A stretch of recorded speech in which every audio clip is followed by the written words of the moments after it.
Hai teman-teman yang berbahagia, berjumpa kembali dengan saya, Dr. Andri, spesialis kedokteran jiwa dari Rumah Sakit Omni Alam Sutra Tangerang. Di kesempatan kali ini, saya ingin sedikit berbagi tentang hal-hal yang mungkin juga sering ditanyakan ya oleh teman-teman, yaitu bagaimana cara seorang psikiater untuk bisa recovery dari keadaannya, padahal prakteknya setiap hari mendengarkan keluhan-keluhan pasien. Nah, saya ingin sedikit menjelaskan latar belakang kerja saya ya. Saya sudah 12 tahun bekerja sebagai dokter jiwa di Rumah Sakit Omni Alam Sutra dan sejak sekitar tahun 2013 saya itu sudah hanya praktek di Omni saja. Jadi tidak dipraktek di tempat lainnya. Ini salah satu cara saya untuk menyederhanakan kehidupan saya dan mungkin ini nanti yang akan berhubungan dengan mengapa kok saya cepat bisa recovery kalau misalnya setiap harinya sibuk menangani pasien. Nah, kalau kita melihat rata-rata pasien yang datang ke Omni itu setiap harinya sekitar 15 sampai 22 pasien. Ya, mengapa kok sampai ganjil 22 begitu, nggak digenepin aja? Karena memang kapasitas saya selama ini, apalagi di masa pandemi, hanya seperti itu. Jadi biasanya saya melayani 16 pasien untuk konsultasi langsung, kemudian untuk Senin memang lebih banyak, 18, dan juga Sabtu, tetapi konsultasi online-nya hanya menerima membatasi sampai 6 saja. Nah, ini kenapa? Supaya saya sebelum jam 18 waktu Indonesia Barat, itu bisa pulang sebenarnya ya. Artinya kalau sudah 10 jam 10 saya mulai, berarti kan jam 18 itu berarti saya sudah 8 jam di rumah sakit. Sebenarnya ini tidak disarankan ya. Kalau dulu tuh disarankannya memang di awal pandemi, dokter itu biasanya bekerja sekitaran 3 jam saja di rumah sakitnya. Nah, ada hal-hal yang ingin saya sampaikan berkaitan dengan bagaimana saya mengelola pikiran dan perasaan saya dan mungkin teman-teman juga bisa mencoba untuk melakukannya juga ya di rumah ya, sharing lah ya apa yang bisa kita lakukan untuk menjaga kesehatan fisik dan mental kita. Nah, jadi biasanya saya pertama kali memang fokus pada pembatasan pasien. Jadi sebelum pandemi pun saya itu kalau misalnya ketemu dengan pasien sehari-harinya itu biasanya di praktek pagi, dulu ada praktek pagi dan sore, praktek pagi itu tidak lebih dari 15, praktek sore tidak lebih dari 12 ya. Dan tadi saya sudah bilang rata-rata sih pasien saya 15 sampai 25 lah dulu sebelum pandemi sehari-harinya. Namun di hari Rabu dan Jumat saya hanya menerima pasien 15 saja. Karena saya harus mengajar di pagi hari dan baru mulai sekitar jam 4 sore. Nah dulu tuh saya masih bisa jemput anak sekolah gitu ya, kalau Rabu dan Jumat, kemudian pagi-pagi juga mengantar mereka sekolah. Nah sejak pandemi ini terjadi, apa yang saya lakukan sebagai ganti mengantar anak sekolah adalah berolahraga lebih awal. Jadi saya berolahraga itu dengan istri jam 6 pagi ya, sampai jam 7-an lah kira-kira. Kemudian setelah itu saya melakukan sarapan dan tugas-tugas yang sekiranya itu bisa saya lakukan. Misalnya membuat presentasi, membuat bahan untuk YouTube gitu ya, membaca buku ya, kemudian kadang-kadang sampai sekitaran jam setengah 8. Nah, setengah 8, kemudian sampai jam 8 saya mempersiapkan anak-anak untuk sekolah online-nya. Setelah anak-anak selesai, jam 8 saya lanjutkan untuk membuka WA pasien. Nah, jadi teman-teman yang pasien saya tuh suka tanya, kapan sih WA-nya dibales, Dok? Ya itulah, antara jam 8 sampai jam 9 pagi. Ya, saya membuka WA pasien, kemudian juga menulis yang untuk konsultasi online pada hari tersebut, siapa saja yang sudah pernah datang atau booking sebelumnya itu biasanya dari 2-3 hari sebelumnya. Ya, dan memang konsultasinya hanya untuk pasien lama. Jadi saya tidak menerima konsultasi online untuk pasien baru. Ini juga sering ditanyakan ya oleh teman-teman di YouTube. Jadi jam 9 saya baru mandi ya karena anak-anak itu juga biasanya break di situ istirahat dan saya membantu mereka dulu untuk mempersiapkan misalnya ngecas lagi dan segala macam yang penting untuk kepentingan mereka.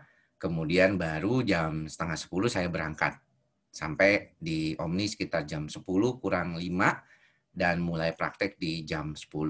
Nah, saya tuh kalau praktek ya tidak berhenti, biasanya hanya berhenti jam 1 untuk makan siang. Jadwal saya biasanya 15 menit sampai 20 menit untuk makan, kemudian melanjutkan kembali sampai selesai pasiennya. Kalau misalnya 15 pasien atau 18 pasien tentunya berbeda ya. Karena rata-rata sekarang pasien memang disarankan tidak lebih dari 20 menit, karena ini juga sudah ditambah. Sarannya sih tidak lebih dari 15 menit, karena kontak erat itu tidak berbicara erat lebih dari 15 menit. Saya kan nggak tahu kalau teman-teman pasien itu apakah OTG ya. Jadi kita nggak tahu nih. Ya, anggap aja diri kita tuh sama-sama OTG. Berarti kalau sama-sama OTG, kita nggak boleh lebih dari 15 menit berbicara erat, walaupun dengan menggunakan masker sekalipun. Apalagi kondisinya di dalam rumah sakit itu adalah sirkuitnya tuh tertutup ya untuk udara. Walaupun di tempat saya itu dibuka, memang sengaja dibuka jendelanya 2 dan ada exhaust juga.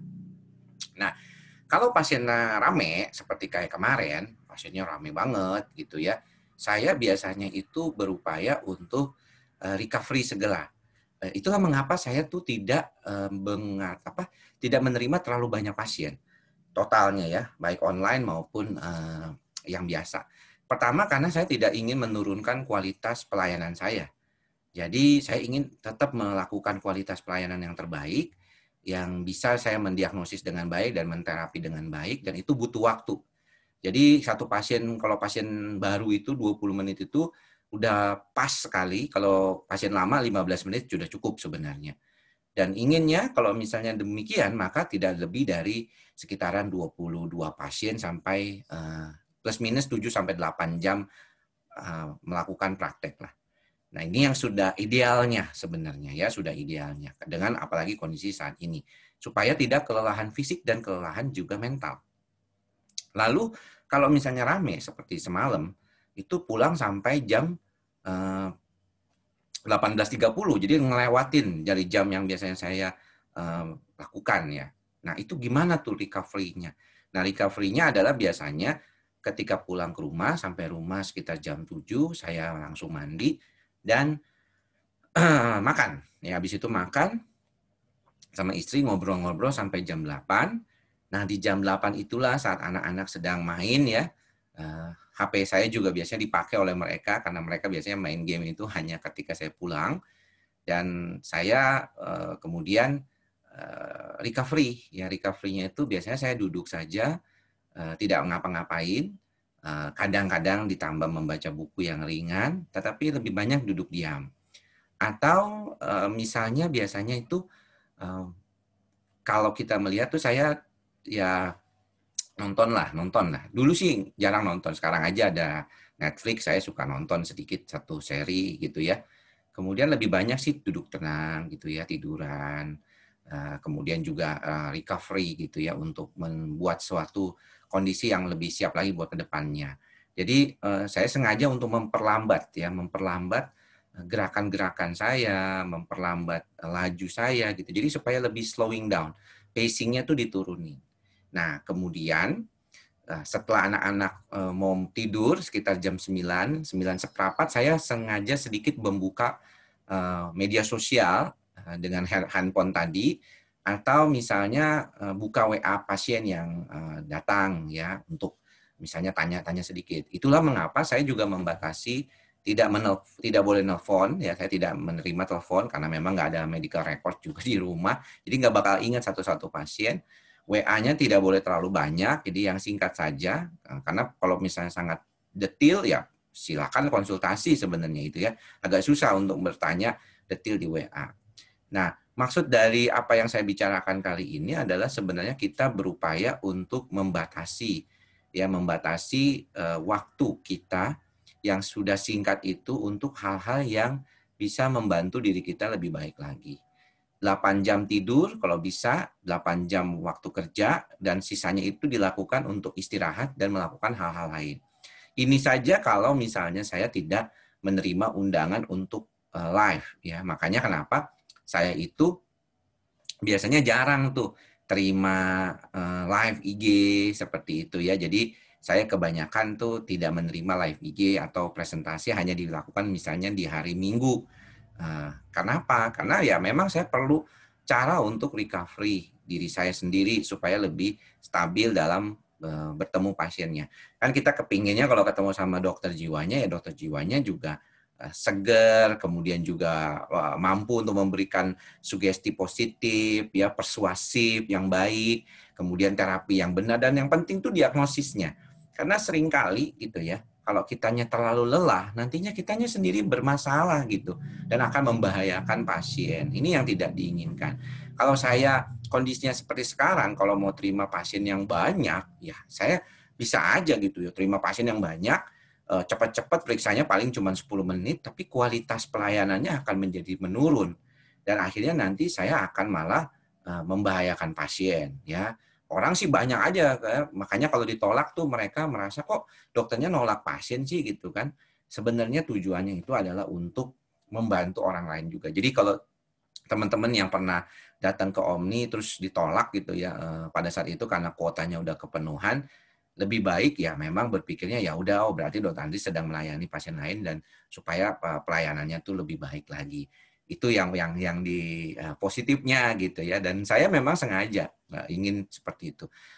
Salah satu cara untuk membuat saya demikian adalah dengan berpikir lebih sederhana. Saya tidak terlalu banyak tempat praktek, saya cuma di Omni saja, saya fokus di Omni saja, kemudian juga saya membatasi pasiennya. Nah, memang ada konsekuensinya karena pembatasan kuota itu, maka saya tidak bisa menerima pasien itu bookingan telepon. Karena kalau telepon itu kadang-kadang bookingnya tuh sering dulu pernah bookingnya setiap hari gitu ya. Jadi mengurangi kuota tapi dia nggak datang. Kan kasihan yang sudah datang gitu ya. Kalau dia datang terus masih kuota tunggu juga kasihan ya. Pernah juga begitu. Itu tidak selalu pas. Jadi akhirnya siapa yang bisa datang duluan ya mudah-mudahan dia bisa diterima. Ya sebenarnya yang paling penting ya datangnya tuh di hari Senin sampai Jumat. Kalau Sabtu memang rame ya. Senin juga rame sih biasanya. Makanya Sabtu dan Senin biasanya ditambah kuotanya menjadi 18. Nah, jadi mudah-mudahan sharing ini bisa bermanfaat buat teman-teman.